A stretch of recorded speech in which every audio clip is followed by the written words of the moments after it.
So a number of months ago, we had a partner of New Profits, Opportunity Agenda. Bridget Whalen is representing them, and you'll hear from her in a minute, come into New Profit. And it was really, really compelling. It was in the wake of the election. Everyone was really emotional. And Alan Jenkins said to us, you know, the political situation is really complicated, but there's one really important lesson for progressives or folks who want to drive change. I'm not trying to make this, you know, a particular political party conversation. It's that we are not doing a good job capturing the hearts and minds. We actually may have the right answers. We may have the technicalities of it all figured out, but we're not investing enough literal dollars and hours figuring out how to capture hearts and minds and how to get a message out there. And then when we do have an opportunity to tell a message, we're telling it at a pretty low level. We're telling pieces. We're not actually telling a compelling higher level story. So we invited Opportunity Agenda in today to help us learn how to drive change differently. And the piece that Bridget is going to kind of pick up is it's not about messaging only. It's about how do you capture the hearts and minds by linking to core values about who we are as a society, about who we want to be as a society, and what the experiences that we want to create for people who live in this country, and have that be the thing that you're constantly oriented toward. And then you're linking the way you frame challenges, the way you frame solutions, and the work that you do directly and consistently back to those values. So that's the work that we're going to do today. I think my request for you all is just so easy. We're in a conference. You know, you probably know more people here than I do. It's so easy to fall back into some habits. So try really hard to listen for, like, what's one new thing that I can do differently? And we're actually going to challenge you to do that in your small groups and then individually later today. So just to kind of pre-wire that and keep you in a learning mode, what's one new insight I take away about narrative? And what's one new action I can take? Maybe it's the Monday morning test that Dennis alluded to, or maybe it's something that's going to take a little more time, but what's one new action that I'm going to commit to taking, okay? So with that, I'll turn it over to you. Thanks. Great. Thank you, Jody.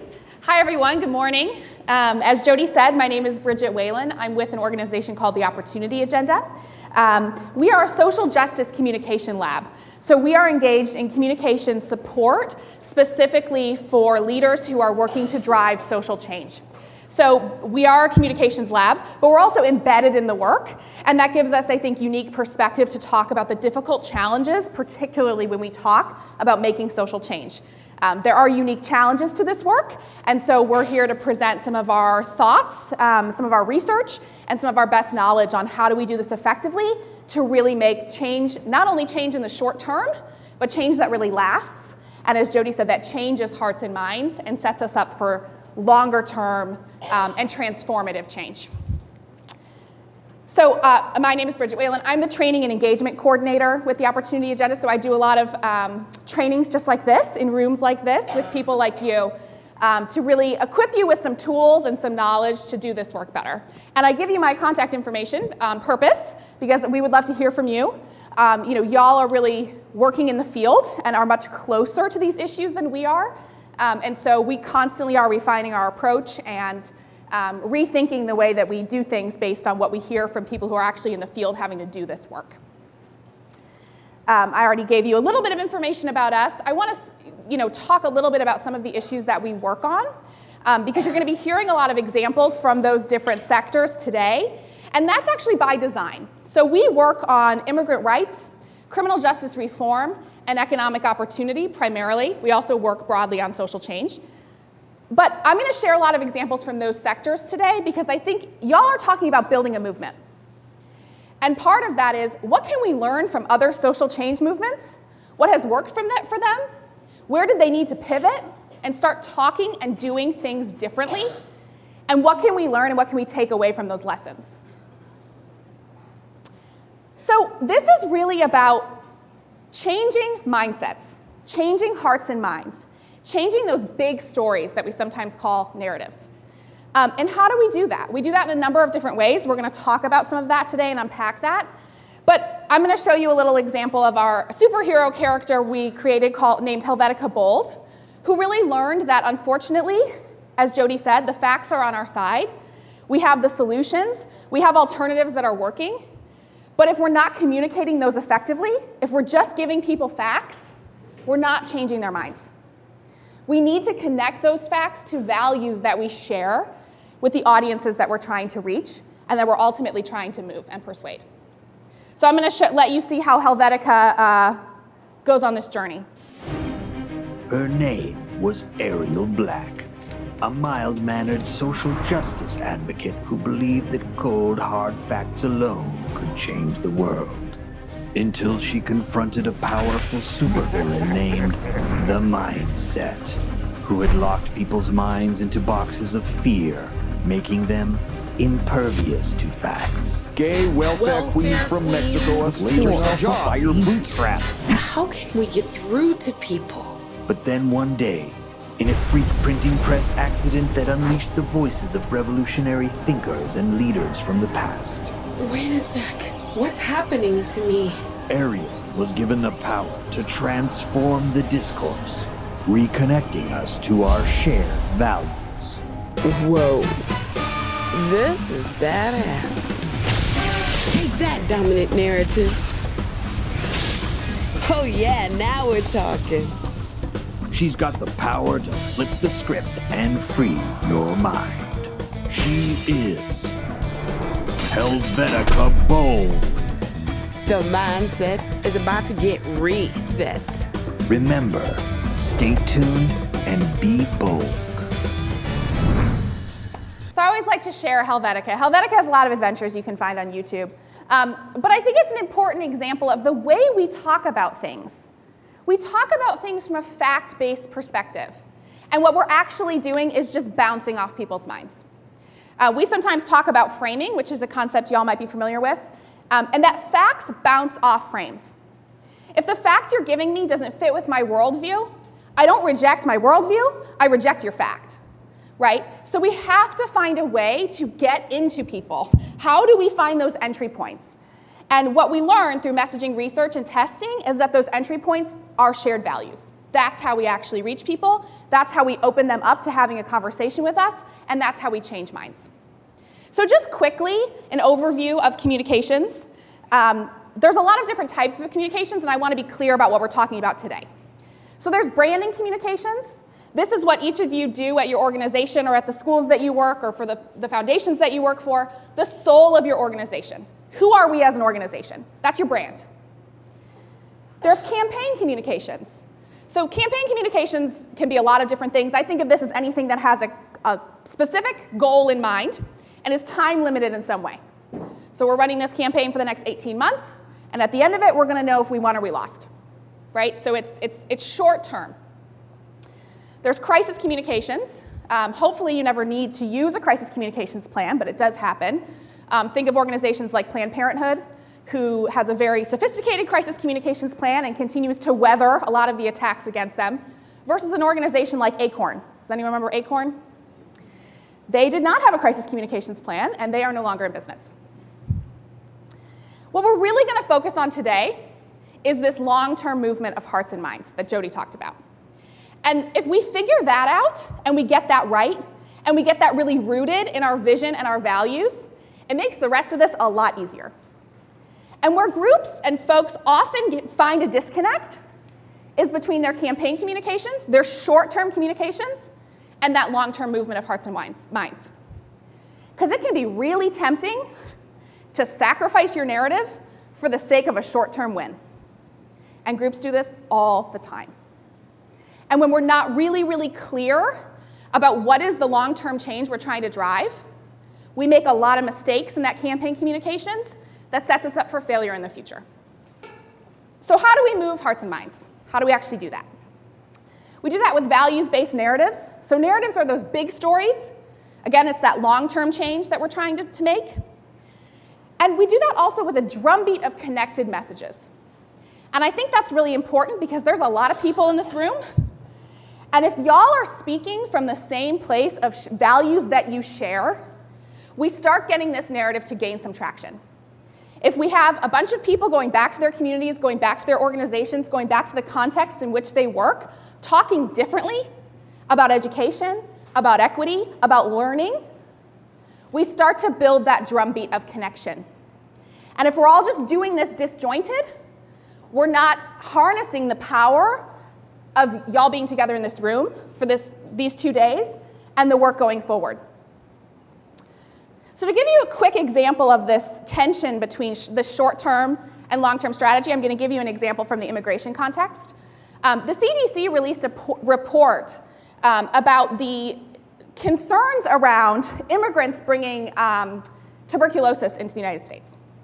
And advocates working on immigrant rights seized on this because it was testing well as something that was going to drive them to getting undocumented people health care, which is something they wanted. That was a campaign goal.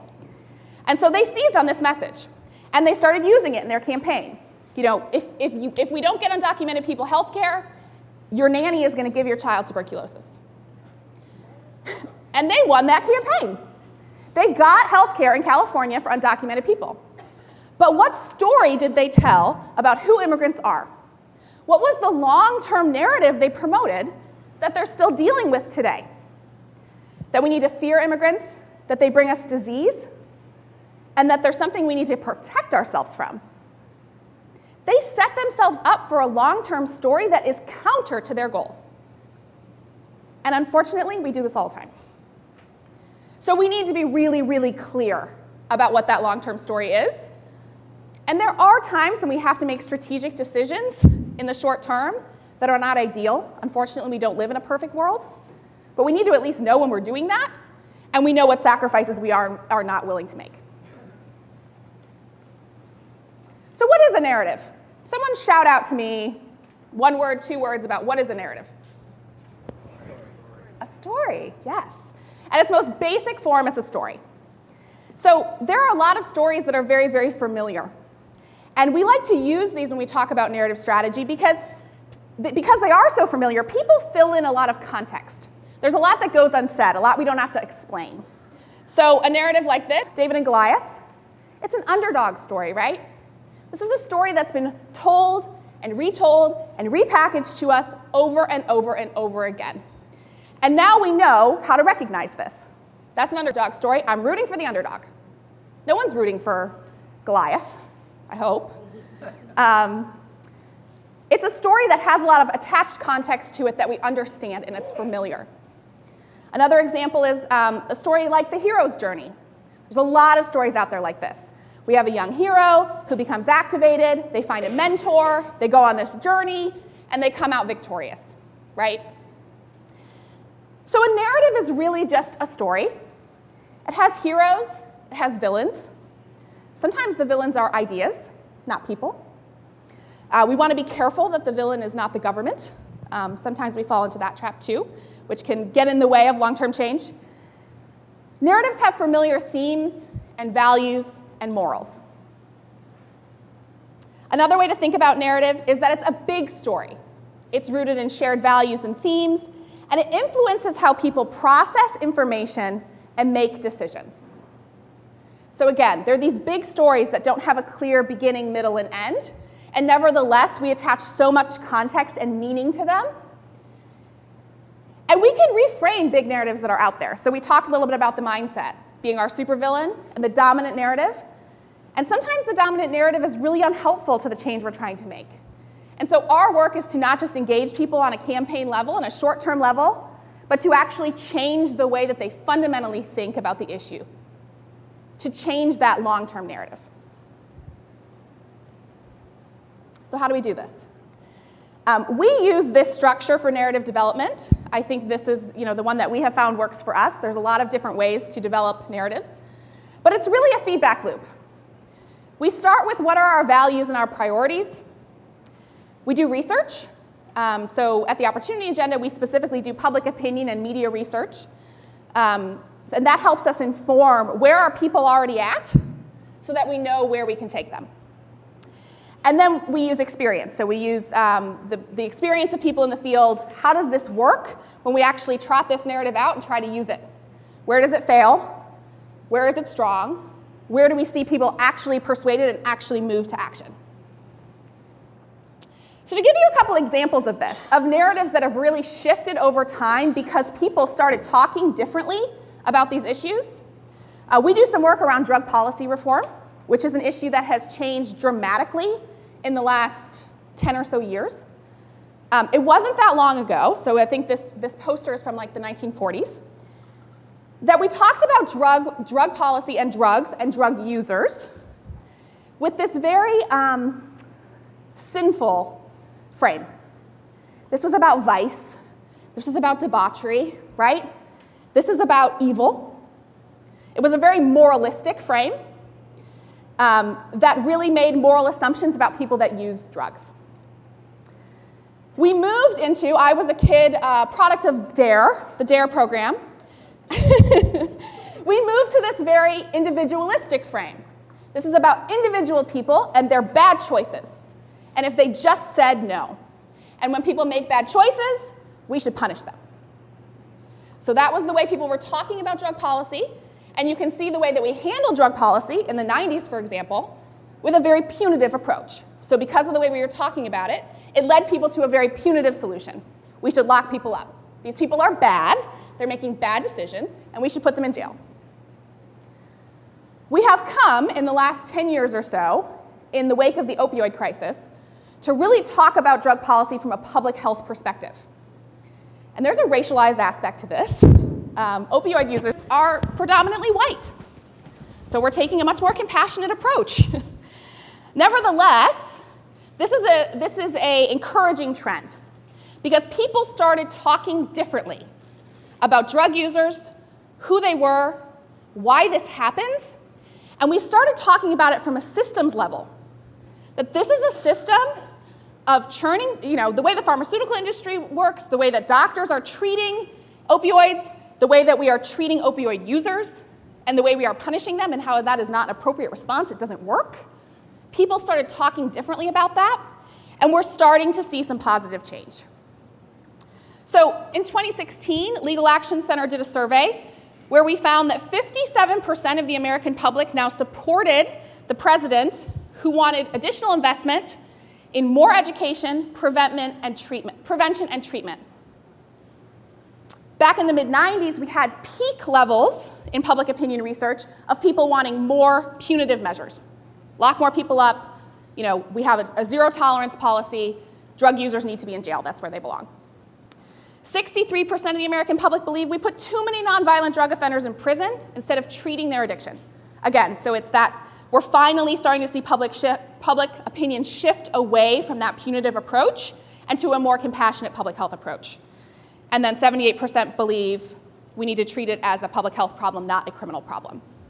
So I'm going to give you an example of how advocates started talking about this differently and how far we've actually come. This is the mayor of Ithaca, New York. His name's Svante Myrick. Ithaca was the first city in the country to start creating safe injection sites for heroin users. So that's a very compassionate public health response to a problem in their community.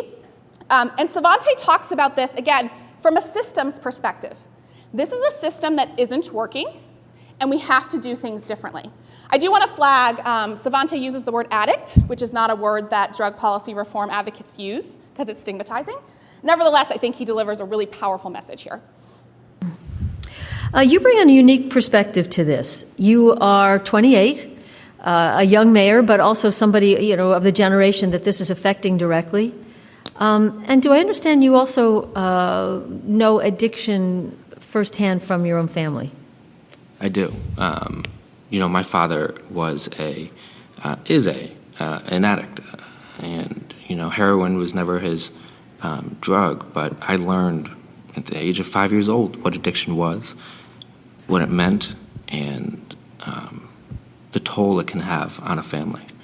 And it just tore us apart. And the system failed. The system failed him, and it failed our family. And I thought that was unique to us, but I was elected to the city council when I was 20 years old. I was still a junior at Cornell University. I got elected mayor when I was 24. I've been in elected office for 9 years now. I'm now lead a system, and I watch that system fail people every day in the same way that the system failed my family. And I realized that this is not working. This is not working, and it's unacceptable. I can't read another editorial or op-ed from a newspaper saying we've got to do something about this problem, but never actually doing anything about it. This is something we can do. This will save lives. This will give addicts another day and another chance to get clean.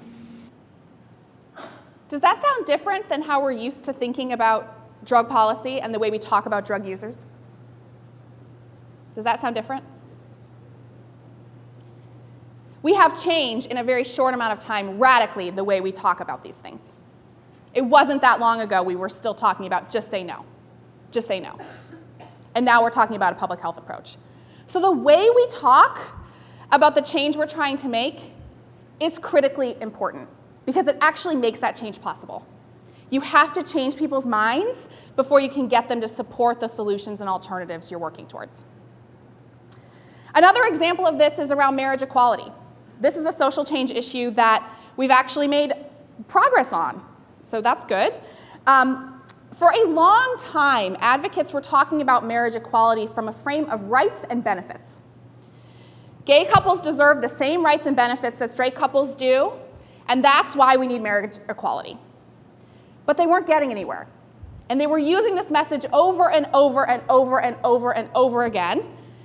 And all that was happening was states were starting to put ballot measures to make it constitutional amendments to outlaw same-sex marriage equality. They weren't winning. And they started to figure out the way we're talking about this isn't working because what our audiences are hearing is people get married for rights and benefits. But that's not why I got married. Why do people get married? Love, commitment.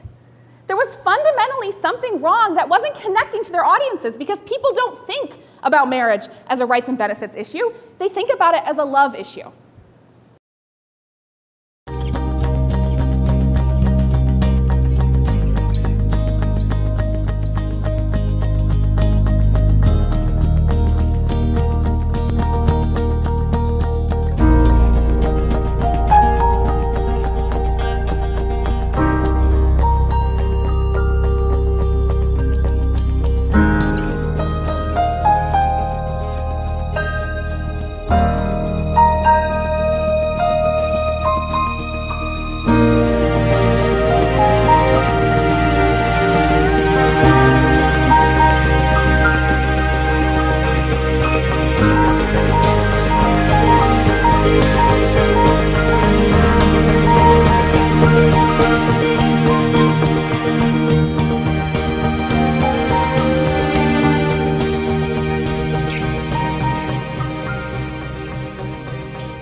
So that was an ad in California. We started shifting the way we talked about marriage equality, and we started to see progress in, again, a very short amount of time. What if you couldn't marry the person you loved? We completely shifted the context that we weren't just denying people rights and benefits, we were denying them a fundamental part of their humanity, to love someone and to have that love affirmed, and to be able to commit your life to them. It's a completely different framing that actually has the possibility to change people's minds. So we talked about narrative and these big narratives and how if we talk differently about the issues that we work on, we can change those narratives over time. But part of how we talk differently is on a more short-term level with specific audiences, a more targeted level.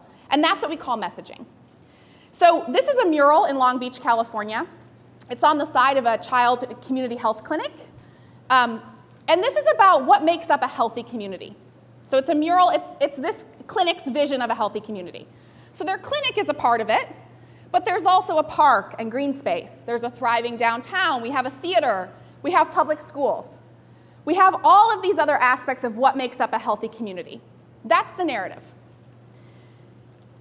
The message is we need to fix the slide on 7th Street because our kids need a safe place to play. Because we all buy into this idea of a healthy community and what that means, and parks are part of that. So on the messaging level, it's about a specific tangible thing with a specific goal in mind and a specific audience in mind. So that's how messaging level and narrative level differs, but they should be working together. They should be in concert with each other. Your messaging should uphold that big, larger narrative. So messaging differs from narrative because it's targeted. It has a specific goal in mind. And it has a specific audience in mind. And we have to talk differently to different audiences to get them to be persuaded. And ultimately, the goal of strategic communications is to persuade people. It's not just for them to hear you, it's for them to actually think differently, do something differently. So let's talk a little bit about audience, because this is really important and it can be hard for people to understand. What are some audiences that y'all are trying to reach in your work? Just shout them out. Policymakers? School leaders, I think I heard. Who else? Teachers? Great. Students. Those are all very specific audiences. Sometimes people tell us, we need to reach the general public. We need to get the general public on our side, and then we're going to win. There is no such thing as the general public. And when it comes to communications, we do not have the time or the resources to reach everybody. It's physically impossible. And it's also not strategic because there are some people that we can't change their mind. Their minds are locked. And so we don't need, the good news is we don't need those people. The opposition to social change, when we do audience research, there are oppositional people out there who are kind of fundamentally opposed to some of the issues that we support. We will never change their mind, just like they will never change ours. What we know from research is it's like 17% of the population. So it's a small percentage of people. We don't need them. We don't need them. We need to know what they're saying because we need to make sure that we're neutralizing their impact on the other people in the middle. But we don't need to focus so much on what our opposition is saying. We sometimes think of audiences as this spectrum, a 1 to 5 scale. Our ones are our base. They're with us. We need to keep them mobilized, we need to keep them energized, but they're on board already. So we don't need to persuade them. So our strategy there is to mobilize them, energize them, amplify their voices, get them connected and taking action, but we don't need to spend a lot of time on the persuasion. Our 5s are the opposite extreme. They're our opposition. We don't want to spend a lot of time trying to persuade them either because it can't be done. But what we do want to do is know what they're saying so we can neutralize their effect on the people in the middle. So our 2s, 3s, and 4s are our persuadables, which is a term you may have heard of before. We use it in polling, we use it in public opinion research. Persuadable audiences. People who, if given the message in the right way, can actually be persuaded. So how do we move those people along? We have to identify themes, messengers. Sometimes we're not the right messenger, and what messages are actually going to work for them. And so again, we do this through research, people like the Opportunity Agenda, people like Frameworks Institute, which offered some possible values today for y'all to be working from, but also practice. Part of this is you've got to go in front of a school board to talk about a certain issue. You know kind of where 5 of those members lean, but you've got 4 who are up in the air. If I say this thing, if I try this message, did they change their mind? Where do they fall on this scale? How do they tend to vote on these issues? Right? So some of this is big picture thinking that sometimes takes actual research, and some of this is just on the ground, trying things, seeing what's working, seeing what's taking hold in your community, in your school, in the context in which you work. So when we think about audience, we want to think where do they rank on that 1 to 5 scale. And this can be hard to know, and sometimes you're just guessing, and that's okay. I would challenge you to not put people in that oppositional box unless you are really, really, really, really, really sure. We did some work with the Close Rikers campaign in New York City, who is working to close Rikers Island, and the mayor has agreed that he's going to take that step. 2 weeks before that happened, the Close Rikers organizer told me, Mayor Bill de Blasio is a 5 on closing Rikers Island. He is our opposition. 2 weeks later, he decided he was going to do it. So don't write people off because of who they may have voted for or what their political leanings might be. Try to persuade them until you realize that you can't, and then, maybe they are a 5. Sometimes we put people in that 5 box very quickly based on assumptions or prejudices that we might feel. What are they thinking about your issue? How much do you know about what they already know about this? What are they feeling? What are their values? And that values piece is really critically important. What are they hearing about your issue? Is this an issue that's gotten a lot of attention in your community? Are they reading about it in the newspaper? What does the newspaper say? Are they seeing it on the local news? What is the local news saying about it? What are they hearing? What other voices are in their ear? And then ultimately, what do you need them to do? How do they need to do something differently to get you to where you need to be that you're making change? So I want to share a few messaging strategy lessons, kind of general tips for how to message effectively, and then we're going to actually give you a tool for developing messages, and y'all will get some time to kind of workshop that a little bit. So we want to lead with shared values, and I touched on this already a little bit. Shared values are the thing that opens our persuadable audiences up to conversation. It's the entry point. It doesn't mean that we just only talk about values and we never get to the solutions we're proposing, but this is the starting point. It ensures that people don't initially feel alienated because they don't know what you're talking about. So sometimes we talk about policy, and we start the conversation there. And people feel alienated by policy because most persuadable audiences don't understand it, and frankly, they find it boring. So they're automatically tuning you out. Policy is critically important. We all know that. It affects our daily lives. But it's not always the most compelling way to start a conversation. Has anyone ever talked about policy over the Thanksgiving table? Do your relatives kind of all like, okay, that's nice, I'm going to talk to someone over here? It's boring. It bores people. People don't want to hear about something they don't understand and that's complicated. Issues. We often talk a lot about issues. Issues are better than talking about policy, but issues have the opposite problem. People think they know all about the issue, and you're not going to tell them anything they don't already know. 9 times out of 10, their minds are made up. Yeah, I've heard about that on the news. You know, that's been a big deal in our community. I know about it, and I kind of already know where I stand. You're not getting people from a place where you can actually change their mind. If we start by talking about values, we actually open them up to that dialogue. We both care about this community, right? We both care about families having the tools they need to meet their basic needs. We both care about equal opportunity, that what you look like or where you come from shouldn't determine what opportunities you're given in this country. And that's why these problems are standing in our way.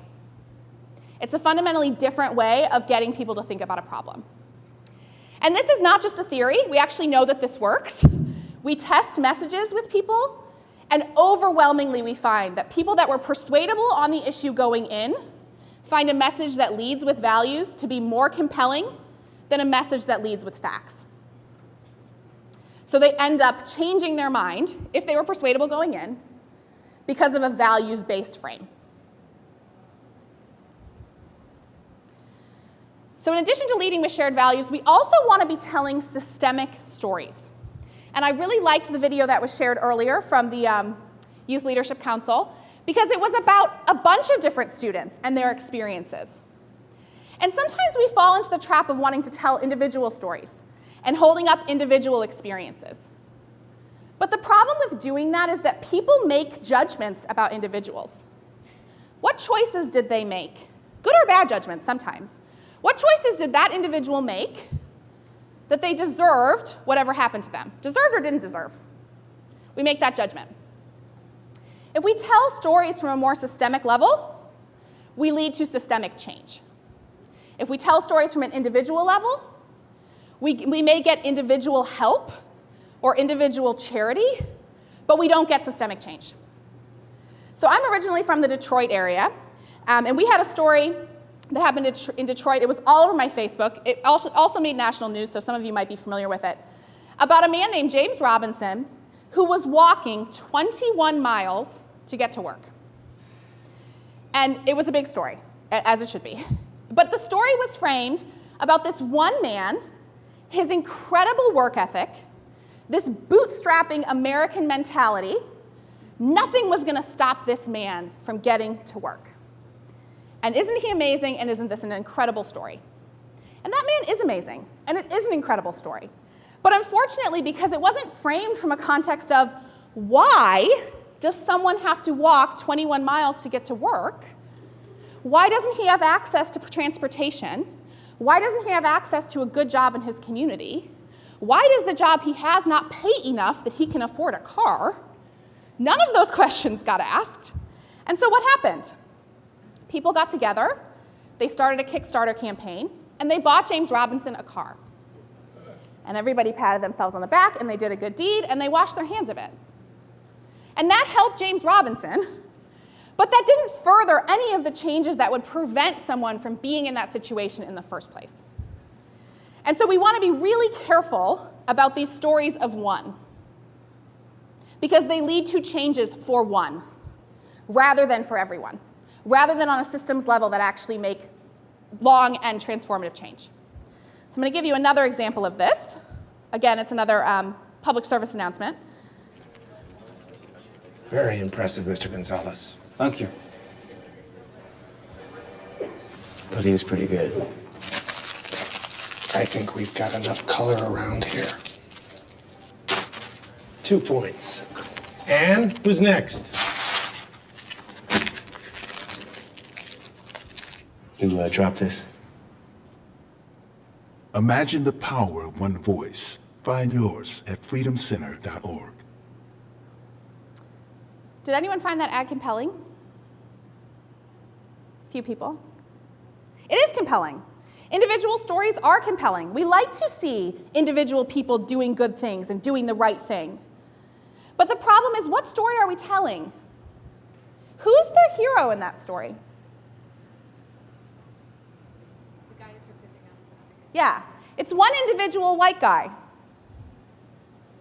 If individual white guys could just do better, racism wouldn't exist. We know that that's not actually the way that racism functions. It's a system. And it is made up of individuals who make decisions, yes, but it's much bigger than that. Racism is also not about rogue individual racists. It's about systems and the way that systems work. Okay. We want to talk about obstacles and not just outcomes. So, again, in the criminal justice reform space, a lot of people talk about this disparity between white people and black people and prison rates of incarceration. And for a long time, we talked about just that disparity. And we gave it to people who were other reform-minded advocates, and they filled in a lot of context. And they understood the reason that there's this disparity is because of the way that communities are policed. And because of the way that courtrooms work. There's a lot of things to unpack here. But they filled in that context. So this is a statistic. Black males' chance of going to prison is 32% compared to just 6% for white males. But we took that out to persuadable audiences, and we repeated that same message, and what did they hear? Our persuadable audiences heard black men are committing 5 times more crime than white men. So we reinforced a stereotype rather than talking about the actual root of that issue, the root causes, and the obstacles, which are racial disparity, implicit bias, discrimination in policing, discrimination in the courtroom, discrimination in the system writ large, right? So what we could have done instead, and that may have been effective here, but the crucial thing is when we look at people from other groups, we just tend to stereotype. I'd invite viewers to go on a website called Project Implicit. And that gives you it's a little online test, it'll take like 5 minutes, of how you process people from your own group and people from other groups. And what you'll find, if you're like the vast majority of human beings, is you process people from other groups differently. And you associate them with violence and other things. And that means it's say that that's just people of color will find this also. Exactly. You take the test and you find that even people of color are more likely to ascribe negative attributes to darker skinned people. Right. So if I just finish one point, that I would say it means that racism isn't a disease, it's a natural sin that we're born into. And therefore we have to fight it through civilization and through artifice. And by the way, it's one of the reasons when you have somebody with a gun in a neighborhood, it has to be someone trained, and not somebody just floating around. Let me get Governor. all right. So the idea there is that we can talk about these issues from an obstacles standpoint. What is standing in the way that is leading to these disparate outcomes?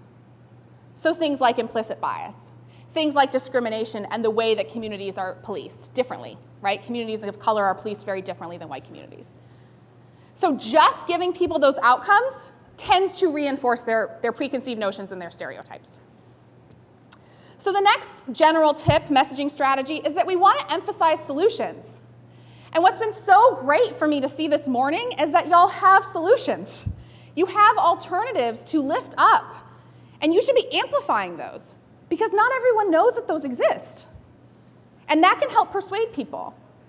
Van Jones likes to say that Martin Luther King Jr. is not famous for saying, "I have a complaint," right? He gave people something aspirational to believe in. And if you just give people another problem, they feel overwhelmed and they feel something called compassion fatigue. I have a lot of problems in my, people have their own problems, right? I've got to get dinner on the table. I've got to pick up my kids from daycare. I've got to, deal with an ailing relative, whatever it is. I've got loud, noisy, disrespectful neighbors, whatever. We have all of our own daily baggage. And then we have the issues that we care about, and we do care about them. But there's a limitation to how much we're willing to do if we don't feel that the problems are solvable, right? Look at what's going on with climate change and the way we talk about climate change. It's so bleak. People feel overwhelmed by it, and they don't know what to do. We need to give people clear solutions. We need to lift up successes and alternatives to say, yes, these problems are big. They're not insurmountable. We actually know how to solve them. We just need to be given the space and the tools to do that. We want to evoke familiar themes and metaphors. So I talked a little bit about familiar themes earlier, this idea of these archetypal stories and how they're very familiar to us, and we like familiarity. Our brains like familiarity. Our brains also are naturally wired to think in metaphor, to think in story. So I just want to illustrate the power of metaphor. What is this a picture of? Just broadly. War. Battle. What is this a picture of? Where are my biology brains? It's a virus. Yes, it's a virus. Can you think of something that sometimes gets framed as a war, something we are battling in our communities, versus something that we have to treat in our communities and we have to heal communities from? Can you think of an issue? Drugs. Close. Poverty. In this example, it's crime. Drugs obviously falls into that. They did a study in 2011. Some researchers got together and said, we want to kind of test the power of metaphor. We're going to give people 10 facts about crime. But we're going to lead into those facts with an introductory paragraph using metaphor. So they split people into two groups. One group got same 10 facts about crime, but the metaphor was, we need to fight crime. We need to, this is something that is raging in our communities, and we need to fight it, and we need to battle against it. And the other group got a metaphor that was about, this is something that's plaguing our communities, and we need to treat and heal from it. And people in the crime metaphor group, overwhelmingly, when asked what solutions to crime they would support, wanted punitive solutions. We want more cops on the street, we want more police cars in our neighborhood, we want more people going to jail or prison.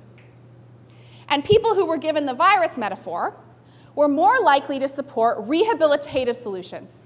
So we want to see alternatives to incarceration, we want to see diversion programs, we want to see reentry programs for people after they're incarcerated to connect back into their communities. And when asked why people supported the solutions they supported, people overwhelmingly said, because of the facts. But they got the same facts. So we know that actually what persuaded them was that metaphor. We often use metaphors that are not necessarily helpful. In the economic opportunity space, and I can imagine in the education space, there's often this metaphor around leveling the playing field. And what that metaphor does is prime people's brains for the idea of competition. And that is not necessarily a helpful framing for the solutions that we're supporting, because the competition frame ensures that there are going to be winners and there are going to be losers, and that that's a natural state of things. Does that make sense? We want to be telling affirmative stories. We often fall into this trap of doing something that we call myth busting. So there's a myth that's out there, and we want to counter that myth, so we just go out and we negate it, right? The CDC learned this. They had a rumor going around on the internet about the flu vaccine. And they were having to fight this rumor that the flu vaccine causes the flu. And so the CDC did a big flyer campaign that was a myth versus fact flyer, which I'm sure you all have seen in many contexts. Myth, the flu vaccine causes the flu. Fact, the flu vaccine does not cause the flu. Here are all the reasons why, da-da-da-da-da-da. And they gave it to focus groups to kind of test it. And people said, yeah, we get it. You know, the flu vaccine does not cause the flu. And they went back to those same people 3 months later. And now something like 30% of them believe that the flu vaccine caused the flu. Because they created a connection in people's minds, even though they were negating it, that stuck. And people didn't really remember the context, they just remembered that connection. So we've seen this a lot in the immigrant rights space. Do not blame immigrants for terrorism. I wasn't even thinking about terrorism when I was thinking about immigration, but now I am. Here's a story from The Bachelor. I don't watch The Bachelor, but I'm inclined to think this guy is probably a jerk, right? A defensive position, a defensive message is never as strong as an affirmative message. We don't have to restate the myth. We can just state the fact. And it is almost always stronger to just leave the myth out entirely. And we can just start from the fact-based area, from the affirmative story that we want to tell. Okay, so that's kind of the messaging strategy and some tips. I want to give you a tool now that y'all can actually workshop, and you're going to work on this a little bit more this afternoon, which we call VPSA. And VPSA is a way of structuring a message that gets at all of the things that I just told you about. So it stands for value, problem, solution, action. So it ensures that we're leading with values. It ensures that we're pivoting quickly to solutions instead of just dwelling on the problem. And it also ensures that we're assigning audiences a specific action that they can do to be a part of that solution. So it ensures that we're thinking about our audience. So this is a tool. Again, we've tested messages using this format, and they do tend to be more persuasive to people than messages that don't use this format. This can be a number of different things, right? It can be a way of just organizing your thoughts. It is a great format for something like an op-ed, if that's something that y'all ever do. A speech. It can even be a social media update. It's a little hard to get everything in on Twitter, but it can be done. So this can really be any way that you are structuring a message to reach a particular audience. You can use the VPSA format for it. So just to break it down, V obviously stands for values. And values are important because they allow our audiences to hear our messages. We sometimes use this metaphor of a flower. You don't hand people a flower roots first. You hand them a flower petals first. You give them the aspirational part first. It's an invitation to a conversation about an issue. Sometimes values need defining. And sometimes actually the value word is not as strong as that definition might be. So think about something like the value of community, which is a value that we all use a lot. When I talk about community, and when the Opportunity Agenda talks about community, we talk about the idea that we share responsibility for each other.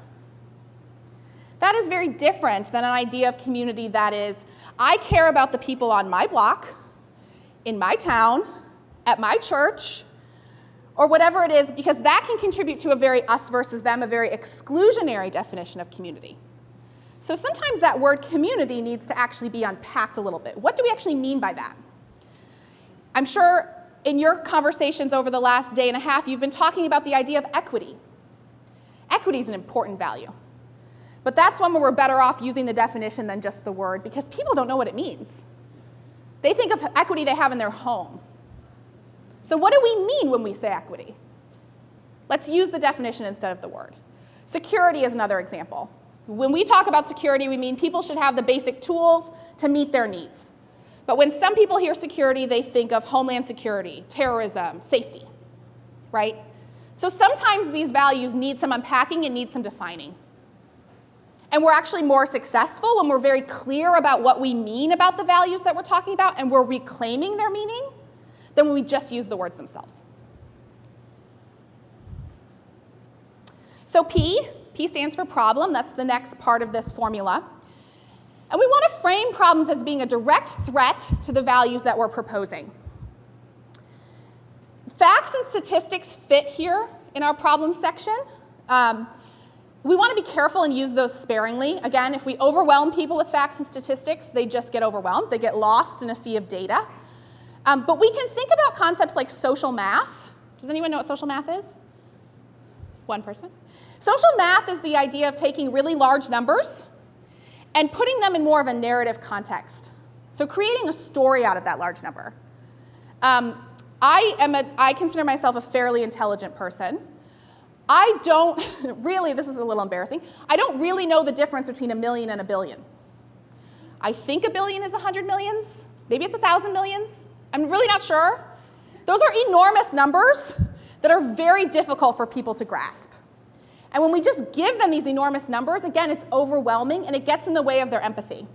It gets in the way of their ability to care about an issue because it contributes to that feeling of insurmountability. So we can use social math to break down large numbers into something people can imagine and their minds can actually grasp. So this is just an example. The cost to incarcerate one person from Baltimore is $37,000 a year, which is a number that doesn't mean a lot to a lot of people. But when you frame it this way, that's enough money to buy 1 month of housing for 30 families. Now I can imagine that. This also sets us up to think about competing priorities, which is another nice additive benefit. And the other thing about the problems and the way we need to set them up is that these problems are not just the problems of the people they affect, but that these problems reflect on all of us because they violate our values. So this is about all of us. We share responsibility for each other, and so when these values are being violated, we're all implicated, and we all have to be part of the solution. So again, solutions, we talked about this earlier, providing those examples of success and alternatives, really lifting that up so people know not only can these problems be solved, but I'm the person you should listen to about how to solve them. Don't just listen to everyone else telling you about how this problem cannot be fixed. And then lastly, we want to give people a concrete action that they can picture themselves doing. So again, our mind thinks in pictures, our mind thinks in story. So rather than saying to someone, learn more about this, I can't really picture myself learning more, tell them, sign a petition on our website, follow us on Facebook, pick up the phone and call your legislator. Something very concrete that I can imagine myself doing. And when you get people involved and you get people to take action, even if it's something small, you actually create a buy-in in their brains that makes it much harder for them in the future to not continue to take action for you. Once they've done even a small step, they're more likely to take action for you in the future because they feel they have some buy-in.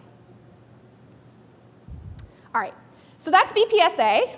I want to give you a couple examples of what this actually looks like because it can feel kind of vague. This is Daryl Atkinson. He's an advocate, again, in the criminal justice reform space that we've worked with a lot. He's gone through several of our trainings, so he's gotten very good at this.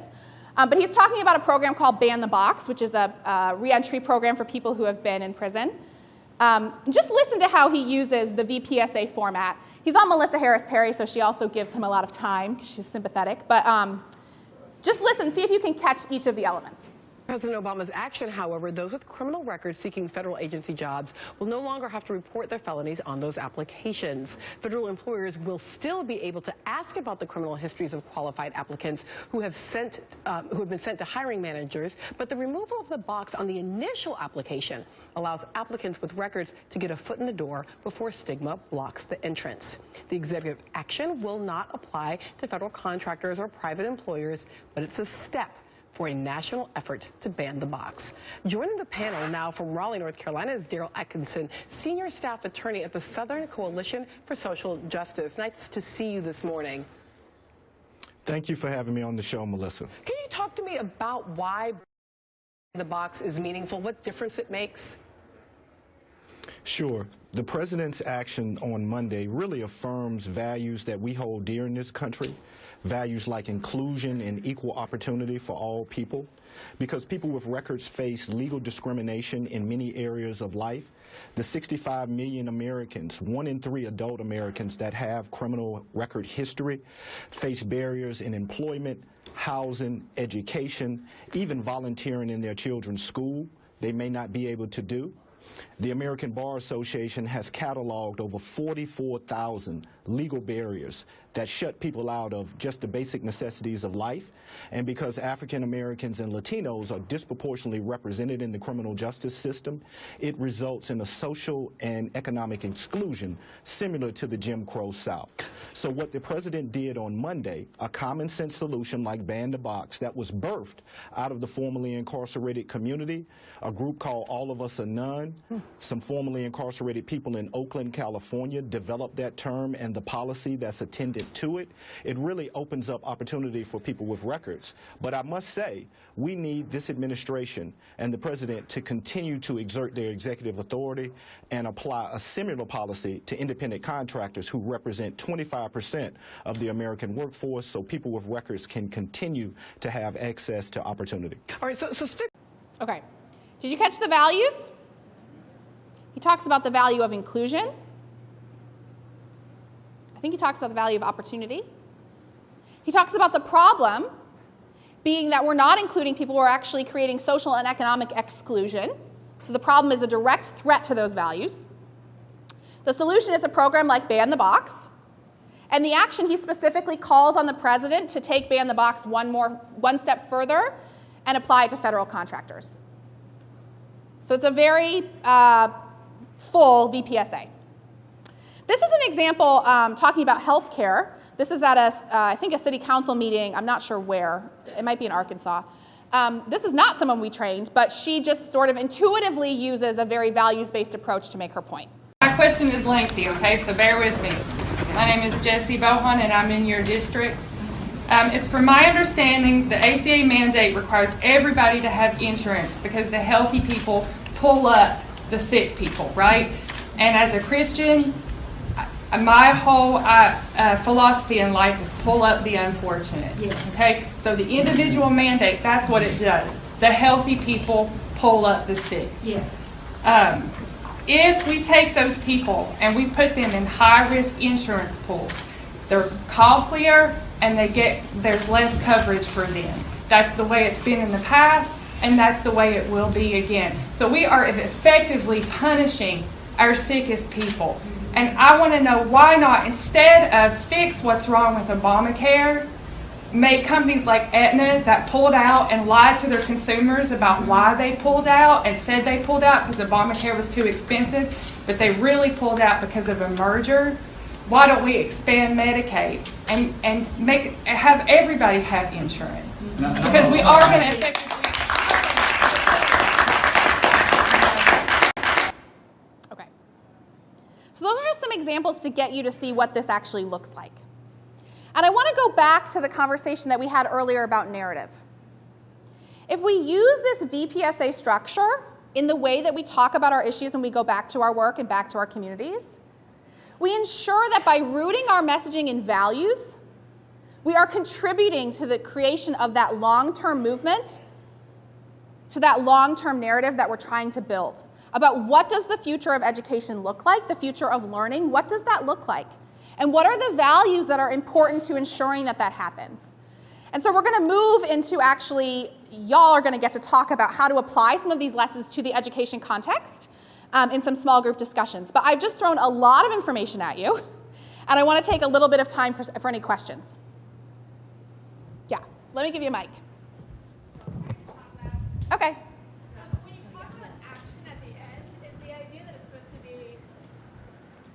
When you talk about action at the end, is the idea that it's supposed to be a concrete action specifically for your audience? So in the first example here, I think the action was the president should blah, blah, blah, right? But in that moment, the speaker wasn't really addressing the president. Right. So what have you found about what kinds of action statements are most effective? Yeah, that's a great point. So Daryl does call on the president, and his action statement is targeted to a specific decision maker rather than to the audience that he's speaking to on that news program. Your action should be tailored to that specific audience. I think what he's kind of doing is playing with the idea of primary and secondary audiences. So if my audience puts pressure on the president, maybe this is an action that he will take. So sometimes we're calling out specific decision makers. Also in the example of being at a city council meeting, you're speaking directly to the decision makers. You're asking them to take action, but there's also people in the room, and in this case, video cameras. So you're reaching another audience as well. So it just kind of depends on the context, but generally, yes, your action should be about what a specific audience can do to be a part of your solution. Is this on? I actually had the same question, and I was wondering a little bit, I think as I think about pivoting to our context here, to what extent is audience linked to a perspective about obstacle? Like what's actually standing in the way of the big change? And how clear do folks need to be about that as they're sort of starting in this process? Or how clear a hypothesis do they need to have? Yeah, well, I think there's two things to unpack there. One is who's actually responsible for making the decision? So that's part of it, which is that's not always your audience. Sometimes that's your audience. But be really clear about assigning responsibility, that these are actually, again, not just natural states of being and things that happen, but rather the results of decisions and priorities that people have made. And so being really clear about who has the responsibility then to change those priorities and change those decisions. And tell me your question again? That was responsive to me, okay. But yeah. My friend here got me thinking about this an hour ago, but you didn't talk at all about, and particularly in education, we talk about this a lot when we think about our community audience being parents. You didn't talk about how different cultures receive messages, and how do you think about that? Because to me that feels very important as we in education, different cultures and families hear things differently. Yeah, it's a great point. And the more specific and targeted we can get about our audiences, the better. So if we just talk about parents as a monolithic audience, we may not actually be having the most persuasive dialogue, because there are some parents that are going to fall, potentially closer to that 3 or 4 range, and there are some parents with some of the solutions we're proposing that maybe are a 1 or a 2, and so we want to get really as specific as we possibly can, and sometimes that's hard, and sometimes it also feels kind of uncomfortable because we're making a lot of assumptions about people. But it helps us tell better stories and make sure that we're being responsive to the actual values that are going to move them. So if you're in a school district where it's possible for you to look at parents and try to figure out, okay, which parents are going to be more likely to be difficult to persuade, and which parents might be more of the low-hanging fruit, and can I get those low-hanging fruit to support me first, and then how do I actually build this to bring everyone else along? So I think actually the more specific and more segmented you can get it, the more effective you're going to be, rather than just lumping all parents together and thinking that your message is going to work for all of them. Hi. Oh, that is very loud. So I work a lot with policymakers directly, and one of the things we've discovered is that people have a complete misunderstanding of who is a policymaker and what is a policy. And in our context, I have been trying to reframe or rebrand policy as an expression of values. They are. Like No Child Left Behind was an expression of values about what we care about in schools and for kids and things like that. Right. And so and that actually has a lot more resonance with people. So I'm wondering in your work if what successes you've had or what advice you have about reframing discussions around policy and policymakers, and who has the locus of power and control to make that more accessible and for people to be able to better understand that. Yeah, I think you're articulating exactly what it is that we're proposing, which is that all of these decisions and all of the messaging that we do, whether we're trying to move policy or we're trying to enact specific programs in specific schools, we have to root those conversations in values. We have to shift those conversations to being about what kinds of decisions do we want to make as a body of people, whether that's a governing body like a legislature or whether that's a district body or a school body or school leadership. How are we going to fundamentally make different decisions that are rooted in values and not just rooted in the bottom line or rooted in what we think we can actually do or accomplish? How do we get people to be more visionary and to open them up to that conversation? And how you do that is through shared values, which is exactly something that you're doing. So I think that's, how is it working for you? It seems to be working. Somewhat. Okay. But it's like, to your point, like sometimes people don't know who has decision-making authority or what a policy is. They see like ESSA or a big like federal piece of legislation or law as policy, but not like what does a school board enact as a form of policy, or like a decision that a principal makes as a policy that is either enforceable or is like an expression of values about what we care about. And I think that those are sometimes intractable. And being able to understand that a policy isn't just something that's on a piece of paper, but it's actually like values that we hold as communities, and you can actually change those. Right. Yeah, we've had some movement in the economic opportunity work that we do with groups starting to talk about budgets that way, because budgets are really hard to get people to care about, even though they're obviously extremely important because they're boring. Again, people don't want to hear about a bunch of facts and figures. But if you talk about budgets as a moral document, as a priority setting document that speaks to our values, they've started to see a little bit of movement with some of that framing. I'm wondering how we navigate a situation where you might have competing values. So as an example, there's some parents out there who will nod vigorously when you talk about 21st century skills and all the kinds of powerful learning that leads to all that.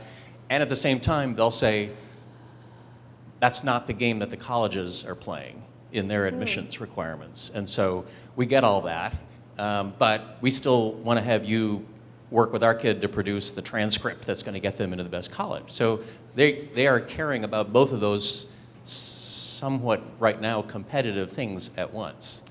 Yeah. And, yeah. So help me solve that one. Sure. So two things to unpack there. One is that human beings are extremely contradictory in the way that they think. We all hold competing ideas in our heads. We all have priorities and thoughts that do not compute with each other. And so our job as communicators is to evoke the right set of those values, the right set of those themes, to make sure that we're provoking the side of people's brains that's going to get them towards a more solutions-oriented approach. To your specific point about the values that are competing for you, the competing value there is a pragmatism value. We want to do what's going to work, right? We want to do what's going to get our kids into college. So how do we reframe what we're proposing in a pragmatic way? How do we give them that common sense that they're searching for, that pragmatism that they're searching for, on our side? So it might be a subtle reframe that actually is about making your argument the pragmatic one, making your argument the one that makes sense, and that it's a common sense solution. People love the concept of common sense. We do a lot of message testing where anytime you even use the word common sense, people are like, yes, yes, yes, yes, yes, yes, yes. They love it. So, to me, that's actually something you can possibly reframe for your own side. Bridget, I had another that came up as I was going around the room. I'm thinking of that picture you showed of the mural and then I think the playground or the slide on 7th Street that needed to be fixed. And I'm wondering about the solution piece of EPSA, because I think a lot of times when we're talking about solutions, we're talking about the slide or the merry-go-round. We're talking about different programmatic elements that need to show up, but maybe not together painting as compelling a picture of how all those come together. And I'm curious if there's anything more you could say about that. Sure. So the way that I would sort of parse that out is your solution, again, is messaging level. So it's short term. I'm going to talk to this audience today about this one specific thing, this one specific policy, and I'm going to propose a solution for them, versus your vision, which is really an element of your narrative. So what is the story I'm trying to tell, and what is the picture I'm trying to paint about how this looks? Again, people think visually. We had in the discussion in our group earlier some conversations around how to put students' voices first, and one of the things that came up was, that's hard for me to envision because I've never seen it. So the articulation of that big picture vision is really powerful, because sometimes it takes that, what does this actually look like, for people to be able to imagine it. They might like the idea of it, but if it doesn't seem feasible, if it's not something their brains can actually see, then we haven't done a good enough job of articulating that vision. Okay, one more question, and then we're going to move into some small group discussion. And in both examples, I think they sort of talked about the macro, right? X% of people aren't able to access these opportunities.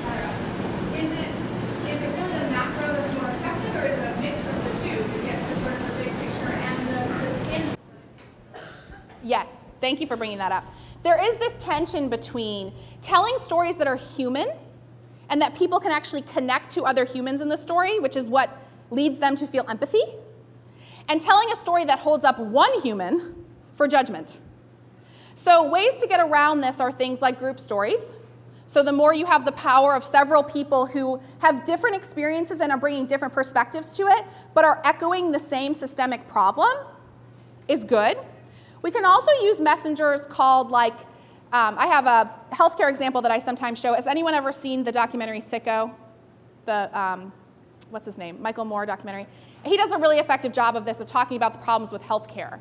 And he uses a woman who works in an insurance call center and how she sees the system from her unique perspective because she's a part of that system. So she's an individual, but she's telling the story about the way the system is failing and her own actual role in that. So she talks about how she gets people on the phone and she knows they're going to be denied for insurance and the emotional toll that that takes on her. So she's an individual storyteller, but she's telling a systemic story. Does that make sense? Does that make it a little clearer? If you get stuck, the power of group stories. Just stick to group stories. Yeah? I just wanted to add to that, the analog, I think, of education would be, instead of focusing on the individual student and the triumph of the individual student, focusing on the teacher and what's the teacher's mandatory class. Right, because the teacher is a mechanism of that system, of the educational system. Okay, so I want to move us into some small group discussion. So I think you'll just stay at your tables for this and talk to the people that are nearest you. The first discussion is around audiences.